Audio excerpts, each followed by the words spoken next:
Hello students, welcome to tenth science class.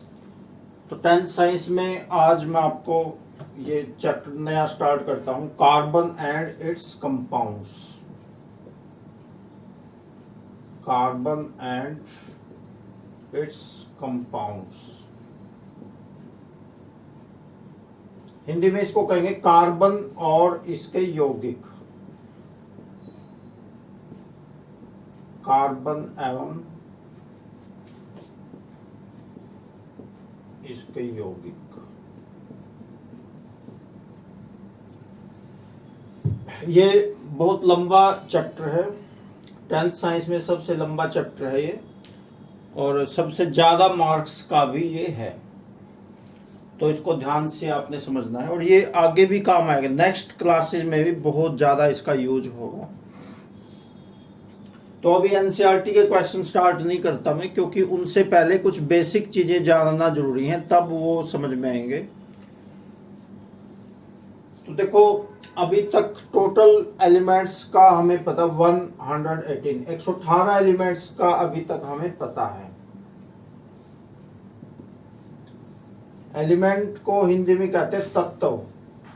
118 तत्वों का अभी तक हमें पता है, जैसे carbon, hydrogen, sodium, potassium, oxygen, sulphur, ये सब एलिमेंट्स हैं जो सिंगल होते हैं।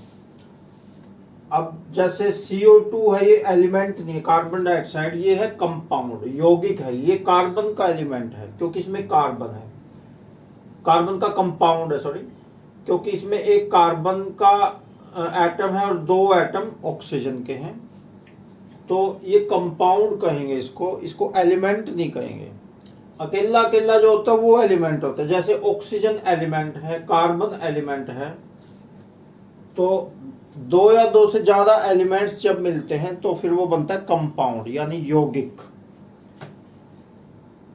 जैसे H2SO4 है, सल्फ्यूरिक एसिड, ये कंपाउंड है, यौगिक है। ये अकेले अकेले अगर हो तो वो एलिमेंट होता है, वो तत्व होता है। जैसे हाइड्रोजन एक एलिमेंट है, सल्फर एलिमेंट है, ऑक्सीजन एलिमेंट है। तो इसमें 2 हाइड्रोजन के एटम मिलते हैं, एक सल्फर का, और 4 एटम्स ऑक्सीजन के मिलते हैं, तब ये बन जाता है H2SO4, यानी सल्फ्यूरिक एसिड ये बन जाता है। तो अब देखो कार्बन में क्या खासियत है। कार्बन, वैसे तो देखो 117 एलिमेंट्स और भी हैं, उनका तो अलग वो चैप्टर नहीं बना। कार्बन का ये अलग चैप्टर क्यों बना? क्योंकि इसमें कुछ ना कुछ तो खासियत होगी। इसमें एक खासियत है, तभी इसका एक अलग चैप्टर बना है। तो देखो, कार्बन में एक खास प्रॉपर्टी होती है, उसका नाम है कैटेनेशन।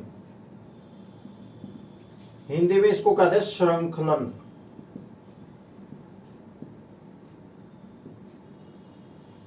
श्रृंखलन देखो ध्यान से, थोड़ा मुश्किल है लिखना इसको। तो कैटेनेशन एक ऐसी प्रॉपर्टी होती है जिसमें कार्बन दूसरे कार्बन के एटम्स के साथ मिलके बहुत ज्यादा कंपाउंड्स बनाता है। दूसरे कार्बन के साथ मिलके या दूसरे एलिमेंट्स के साथ मिलके बहुत ज़्यादा कंपाउंड्स बनाता है। इसके अलावा कार्बन है जो, ये दुनिया की लगभग हर एक वस्तु में पाया जाता है, एक आध को छोड़ के ऑलमोस्ट सभी वस्तुओं में, चाहे वो सजीव है चाहे निर्जीव है। तो बहुत सी वस्तुओं में कार्बन पाया जाता है। इसी कारण कार्बन है जो, इसको एक यूनिक एलिमेंट कहते हैं। यूनिक एलिमेंट, अद्वितीय तत्व, कार्बन को अद्वितीय तत्व कहते हैं। तो इसी प्रॉपर्टी के कारण इसका अलग चैप्टर बना है, और जो दूसरे एलिमेंट्स हैं उनका तो अलग से चैप्टर नहीं बना। तो ये एक कारण है। कार्बन के बिना धरती पर लाइफ पॉसिबल नहीं है, इसी कारण इसको एक यूनिक एलिमेंट कहते हैं, अद्वितीय तत्व इसको कहते हैं। नेक्स्ट देखिए, बहुत इंपॉर्टेंट क्वेश्चन है, what is chemical bond, explain its types. तो केमिकल बॉन्ड को हिंदी में कहते हैं रासायनिक आबंध। रासायनिक आबंध क्या है, इसके प्रकारों का वर्णन करो। तो रासायनिक आबंध देखो, जैसे CO2 है, ये एक कंपाउंड है। ये किस किस से मिलके बना है? कार्बन का एक एटम और 2 एटम ऑक्सीजन के, तो इनसे मिलके ये बना है। अब कार्बन और ऑक्सीजन अलग अलग क्यों नहीं हो जाते? क्यों नहीं हो जाते? क्योंकि इनके बीच में एक स्ट्रॉन्ग फोर्स ऑफ अट्रैक्शन है, आकर्षण बल है। आकर्षण बल का मतलब उसी के कारण ये आपस में बंधे हुए हैं। जैसे ये डस्टर है, इसकी ये लकड़ी है, तो ये लकड़ी को अलग करना बड़ा मुश्किल है। क्यों? क्योंकि लकड़ी के जो एटम्स हैं वो एक दूसरे के साथ बहुत मजबूती से बंधे हुए हैं। नेचुरल है वो, प्राकृतिक एक आकर्षण बल है। उस फोर्स ऑफ अट्रैक्शन के कारण इसके जो एटम्स हैं आपस में एक दूसरे से बंधे हुए हैं, तो उस फोर्स ऑफ अट्रैक्शन को, उस आकर्षण बल को जो इनके बीच में लगा हुआ है, उसको केमिकल बॉन्ड कहते हैं, रासायनिक आबंध कहते हैं। और केमिकल बॉन्ड से ही दुनिया की सारी चीजें बनी हैं, क्योंकि जो 118 एलिमेंट्स हैं वो अकेले रूप में तो पाए ऐसा बहुत कम चांस है, बहुत कम चांस है उसके। तो मोस्टली वो एक दूसरे से बंधे हुए रूप में, कंपाउंड के रूप में मिलेंगे। तो उनके बीच में एक स्ट्रॉन्ग फोर्स ऑफ अट्रैक्शन लगता है। उस फोर्स ऑफ अट्रैक्शन को कहते हैं केमिकल बॉन्ड, रासायनिक आबंध। तो ये मेनली 2 टाइप के होते हैं केमिकल बॉन्ड्स। एक तो होता है आयनिक बॉन्ड,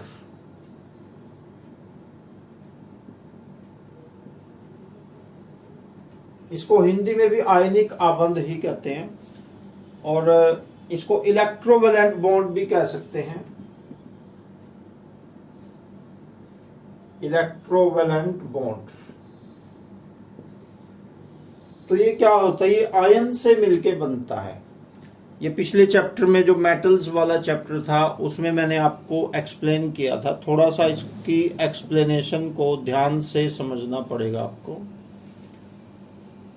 इसके लिए मैंने आपको बताया था मेटल्स वाले चैप्टर में कि हर एक एलिमेंट ये चाहता है कि उसकी आखिरी जो शेल है उसमें 8 इलेक्ट्रॉन हो जाएं।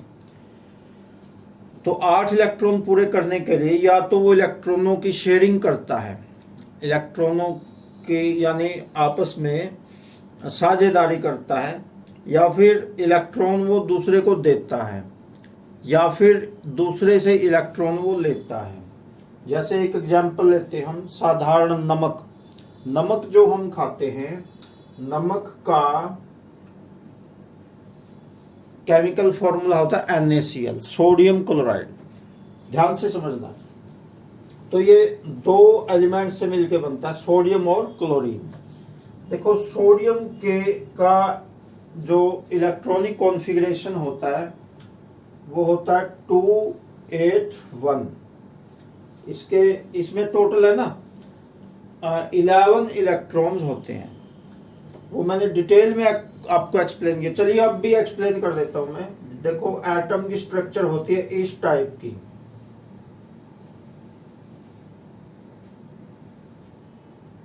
इस टाइप की एटम की स्ट्रक्चर होती है। इसके लिए आपको स्ट्रक्चर ऑफ एटम समझना बहुत जरूरी है। ये सेंटर में तो होता है न्यूक्लियस। न्यूक्लियस में होते हैं प्रोटॉन और न्यूट्रॉन्स। प्रोटॉन और न्यूट्रॉन रहते हैं न्यूक्लियस में। न्यूक्लियस पूरे एटम का लगभग 10 लाखवां हिस्सा होता है, तो बहुत छोटा होता है। उसके चारों तरफ ये शेल्स होते हैं। ये एक रास्ता ऐसे लाइनें बनी नहीं होती है, इस प्रकार से बनी नहीं होती। ये डायग्राम में दिखा रखी है, एक्चुअली में ऐसे लाइनें नहीं बनी होती उसमें। एक्चुअली में ये सिर्फ एक रास्ता है। इस रास्ते में इलेक्ट्रॉन्स चक्कर लगाते हैं, इनको शेल्स कहते हैं। हिंदी में इनको कहते हैं कक्ष। तो this is first shell, this is second shell, ऐसे ही थर्ड शेल भी बन सकती है। अब जितने इलेक्ट्रॉन होते हैं, इलेक्ट्रॉन के हिसाब से ही शेल्स बनती हैं। अगर कोई एटम है तो उसमें शेल्स ज़्यादा बनेगी, और छोटा अगर कोई एटम है तो उसमें शेल्स कम बनेगी। तो जो पहली शेल है उसमें 2 ही इलेक्ट्रॉन आ सकते हैं, 2 से ज्यादा इलेक्ट्रॉन इसमें नहीं आ सकते पहली शेल में, ऐसा नियम है। 2 से कम आ सकते हैं, ज्यादा नहीं आ सकते। अगर 3 इलेक्ट्रॉन है तो तीसरा इलेक्ट्रॉन अगली शेल में आएगा। ऐसे नहीं होगा कि 2 तो आ गए, तीसरा रह गया उसको भी भर लो, ऐसे नहीं हो सकता। एक भी इलेक्ट्रॉन एक्स्ट्रा हम नहीं डाल सकते। अब दूसरी जो शेल है उसमें 8 या 8 से कम आ सकते हैं। दूसरी शेल में 8 या 8 से कम। तीसरी शेल में आ सकते 18 या 18 से कम, 18 या 18 से कम।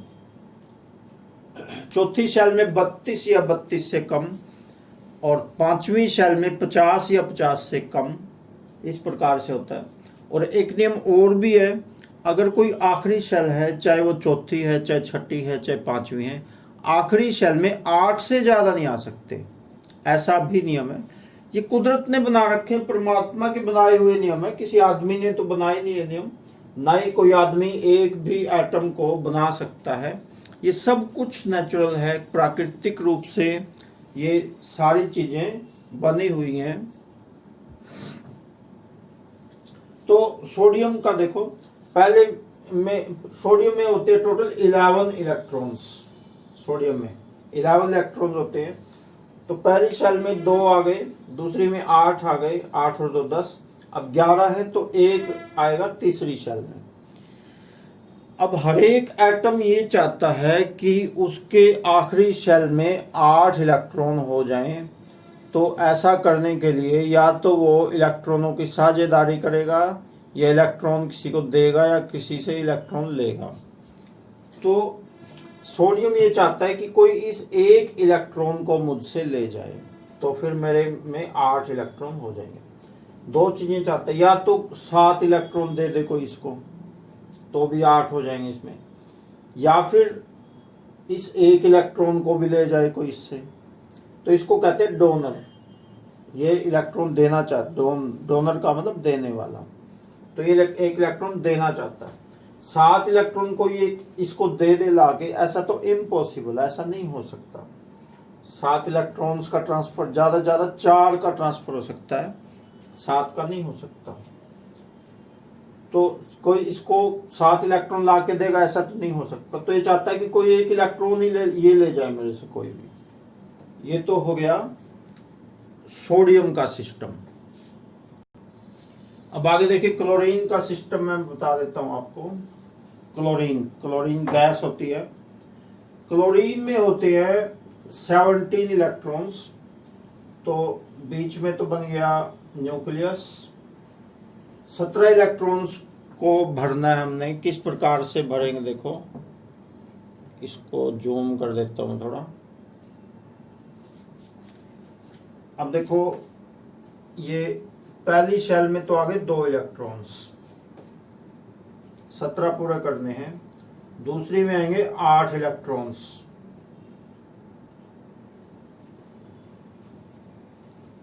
और तीसरी में बच गए 7 इलेक्ट्रॉन्स। अब हर एक एटम ये चाहता है कि उसकी आखिरी शेल में 8 इलेक्ट्रॉन हो जाएं। तो इसकी बहुत तेज इच्छा है कि कोई एक इलेक्ट्रॉन इसको लाके दे दे। इसको कहते हैं एक्सेप्टर। ये लेना एक्सेप्टर का मतलब लेने वाला, ये लेना चाहता है एक इलेक्ट्रॉन। इसकी बहुत ज्यादा इच्छा है कि कोई एक इलेक्ट्रॉन इसको लाके दे दे। सोडियम तो चाहता है, बहुत तेज इच्छा है सोडियम की कि कोई उसको एक इलेक्ट्रॉन उसे ले ले। और क्लोरीन की बहुत तेज इच्छा है कि कोई एक इलेक्ट्रॉन उसको दे दे। तो दोनों मिलेंगे तो क्या होगा, स्पष्ट है। ये तो इलेक्ट्रॉन लेने वाले को ढूंढ रहा है बहुत ज्यादा, और ये इलेक्ट्रॉन देने वाले को ढूंढ रहा है। इसकी बहुत ज्यादा इच्छा है कि कोई एक इलेक्ट्रॉन ले ले इसका। ये फालतू ये गली गली में बहुत ज्यादा घूम रहा है, गली गली में आवाज लगा के कि कोई इलेक्ट्रॉन ले लो मेरे से, ले लो कोई इलेक्ट्रॉन मेरे से, मैं परेशान हो गया हूं इसे एक फालतू इलेक्ट्रॉन से। और ये गली गली में आवाज लगा रहा है जोर जोर से कि कोई एक इलेक्ट्रॉन दे दो मुझे, कोई एक इलेक्ट्रॉन किसी के पास फालतू हो तो दे दो। अब दोनों मिलेंगे तो क्या होगा, ये एक इलेक्ट्रॉन इसको दे देगा और उससे नमक बन जाएगा, सोडियम क्लोराइड नमक बन जाएगा। और इसी प्रकार से दुनिया की सारी चीजें बनी हुई हैं। तो मैं ये स्ट्रक्चर आपको यहाँ पे बना के दिखा देता हूँ।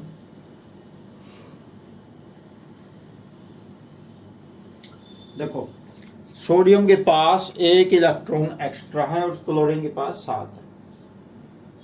आखिरी शेल वाले इलेक्ट्रॉन दिखाने, क्योंकि आखिरी शेल वाले इलेक्ट्रॉन्स ही केमिकल बॉन्डिंग में हिस्सा लेते हैं।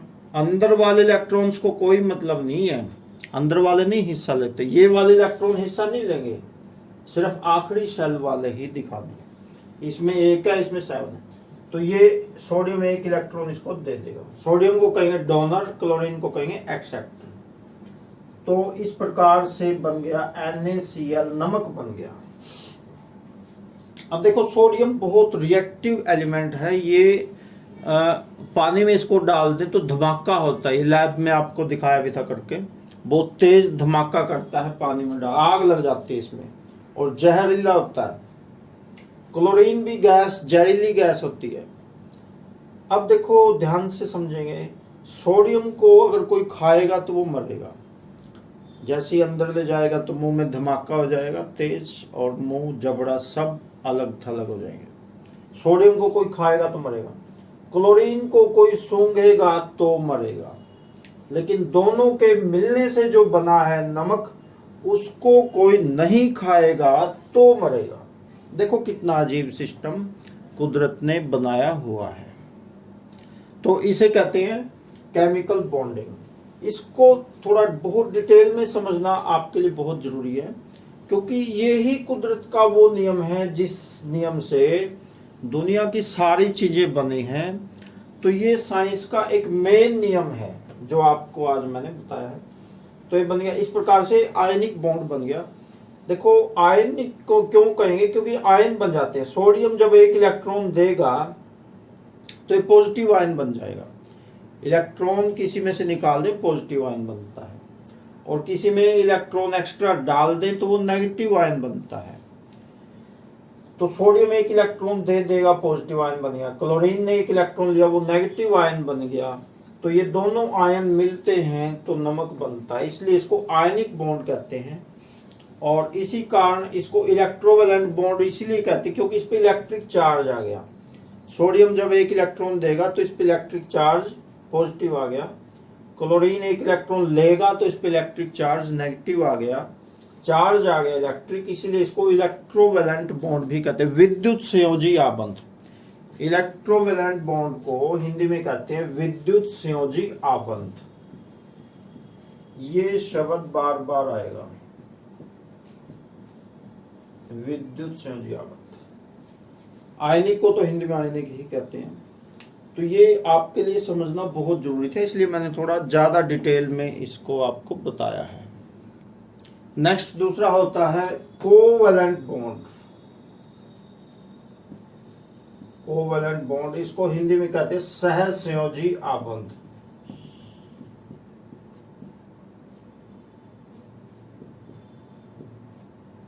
सहसंयोजी आबंध ये बनता है इलेक्ट्रॉनों की साझेदारी से, शेयरिंग करने से। जैसे ये देखो, क्लोरीन है, क्लोरीन के आखिरी शेल में 7 इलेक्ट्रॉन्स होते हैं, अभी आपको बताया था मैंने। तो इसको मान लो सोडियम नहीं मिला, तो ये गली गली में घूम रहा है, खूब आवाज दे रहा है, कोई एक इलेक्ट्रॉन दे दो कोई इलेक्ट्रॉन। शाम तक इसको कोई इलेक्ट्रॉन नहीं मिला। तो फिर किसी ने इसको सलाह दी, किसी समझदार आदमी को ये मिला। उस समझदार आदमी ने इसको सलाह दी कि ऐसे कर, तू अपना एक साथी और ले आ। 8 इलेक्ट्रॉन करने हैं ना तूने, यही तेरा एम है लाइफ का, तो तू अपना एक साथी और ले आ। अब तुम ऐसे करो, एक एक इलेक्ट्रॉन साझेदारी में मिला लो। हो गए 8 पूरे, और इसके भी 8 पूरे हो गए कि नहीं? इस प्रकार से बन गया Cl2, क्लोरीन का ये मॉलिक्यूल बन गया। देखो Cl तो होता है क्लोरीन का एटम और Cl2 होता है क्लोरीन का मॉलिक्यूल। इस प्रकार से क्लोरीन का मॉलिक्यूल बन गया। तो इन्होंने आपस में साझेदारी की है, एक इलेक्ट्रॉन इसने मिला, एक इसने मिलाया। जैसे पुराने जमाने में जब लोग खेती करते थे तो जो किसान गरीब होते थे उनके पास एक ही बैल होता था। अब हल तो चलता 2 बैलों से, तो 2 गरीब किसान एक एक बैल की साझेदारी कर लेते थे। तो एक दिन वो ले जाता था दोनों बैलों को और एक दिन दूसरे वाला ले जाता था। साझेदारी से इस प्रकार उनका दोनों का काम चल जाता था। तो उसी प्रकार से ये सिस्टम है, ये नेचुरल कुदरत में ऐसा होता है, वास्तव में होता है। ये सिर्फ बोर्ड पे सिखाने की चीज नहीं है, रियलिटी में ऐसा होता है। आगे है टाइप्स ऑफ कोवेलेंट बॉन्ड्स। तो कोवेलेंट बॉन्ड्स वैसे तो कई टाइप के होते हैं, लेकिन संख्या के हिसाब से 3 टाइप के होते हैं। एक तो होता है single covalent bond. Single covalent bond होता है जिसमें एक ही इलेक्ट्रॉन की साझेदारी होती है, एक इसने मिला एक इसने मिला, ये सिंगल कोवेलेंट बॉन्ड का एग्जांपल है। इसको हिंदी में कहते हैं एकल सहसंयोजी आबंध। अब दूसरा होता है double covalent bond. Double covalent bond में 2 इलेक्ट्रॉन्स की साझेदारी होती है। जैसे एग्जांपल है ऑक्सीजन। ऑक्सीजन का इलेक्ट्रॉनिक कॉन्फ़िगरेशन होता है 2-6, इलेक्ट्रॉनिक विन्यास 2-6। तो ये पहले वाले तो हिस्सा लेंगे नहीं बॉन्डिंग में, ये वाले 6 ही हिस्सा लेते हैं। तो ये इस प्रकार से ऑक्सीजन का ये स्ट्रक्चर बन गई। अब इसको 2 इलेक्ट्रॉन चाहिए और 6 तो हैं, 8 करने के लिए 2 चाहिए। तो 2 ये कैसे पूरे करेगा? और कोई नहीं मिलता, और कोई एलिमेंट नहीं मिलता, तो ये आपस में ही बॉन्डिंग करते हैं।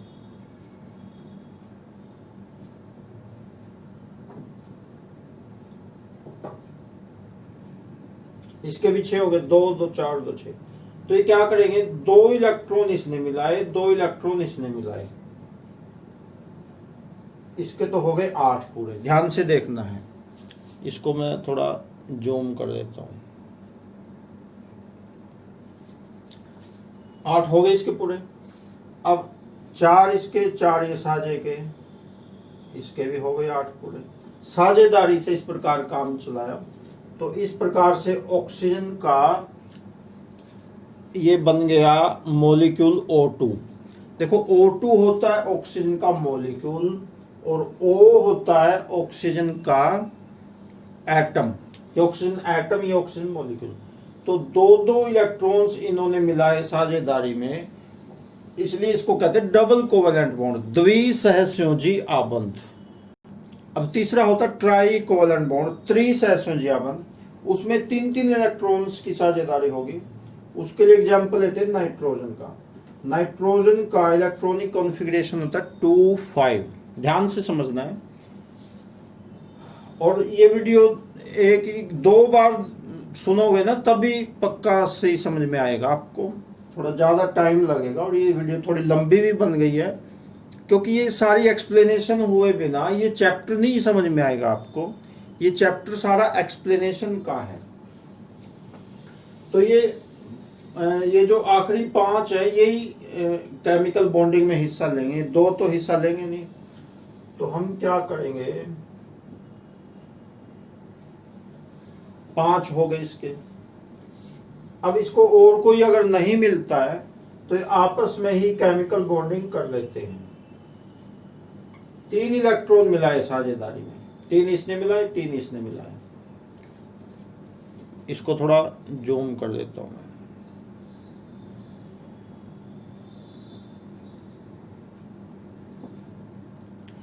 तीन इलेक्ट्रॉन इसने मिलाए, 3 इसने मिलाए। अब देखो इसके तो हो गए 8 पूरे, 6 और 2 8, और इसके भी हो गए 8 पूरे। देखो किस प्रकार से ये, हालांकि निर्जीव चीजें हैं, कहाँ से ये दिमाग लगाते हैं 8 पूरे करने के लिए। किसने इनको गिनती सिखाई, ये एक अजीब मैटर है। इस बात का किसी को नहीं पता। तो ये मिलके N2 nitrogen, N2 nitrogen gas जो हमारे एटमॉस्फेयर में सबसे ज्यादा गैस है, 78% होती है, यही गैस है वो। तो ये बन गया try covalent bond N2। N तो होता है नाइट्रोजन एटम और N2 होता है नाइट्रोजन मॉलिक्यूल। तो इस प्रकार ये बन गया नाइट्रोजन मॉलिक्यूल। तो चलिए आज इतना ही कर लो।